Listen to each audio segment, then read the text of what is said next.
Welcome to Galveston Unscripted. Kind of goes back to what you were saying about oral histories. It's like you studying these things and you have this history in your mind and you go and you can tell these stories and relate back to these facts and build some historical content to put out there, whether you're speaking to a classroom or you're actually putting it out on the internet, essentially. Right. But another thing I did want to ask you about the face of education today. And one thing I've noticed about my podcast is I started it out as a basic audio tour.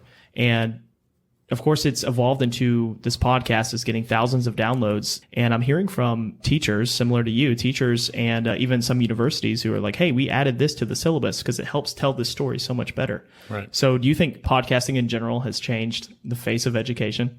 I think it has. When I started the podcast in 2015, one of the reasons that I did it was I was shamed, not intentionally, by a historian who was a real hero of mine, and I won't name his name here, but he said, "What are you working on?" And I really wasn't working on anything. So I was consuming all this history for my own benefit, but I wasn't giving back. And so kids were little, I'm not going to have time to write a book, but I discovered there really wasn't a Texas history podcast. And so I thought, well, I could do that. It's like giving a speech.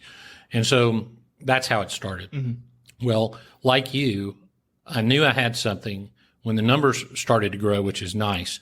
But when I started getting emails from college professors saying, here's why what you're doing is important and I'm using it in my class, and I started getting invited to come speak at university classes on Texas history. And I look at it from a storytelling perspective, or at least I did then, not as a professor, but now I'm an adjunct professor of Texas history. Yeah. So, and now I have and I'm working on a master's in all of this stuff. And so now I have a broader perspective from more of an academic point of view on why history is important, which is a mixed blessing because I get to take the product and make it more relevant and more important.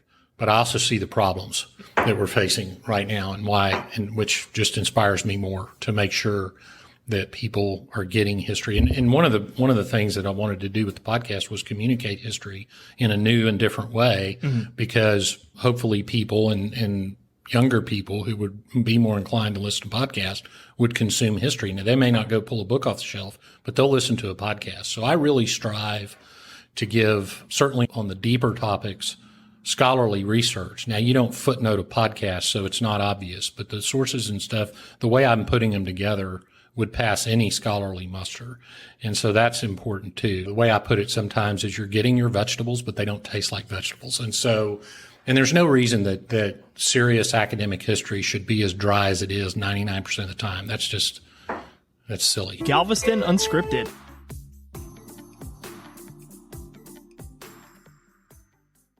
For historic resources or more information, check out the episode description.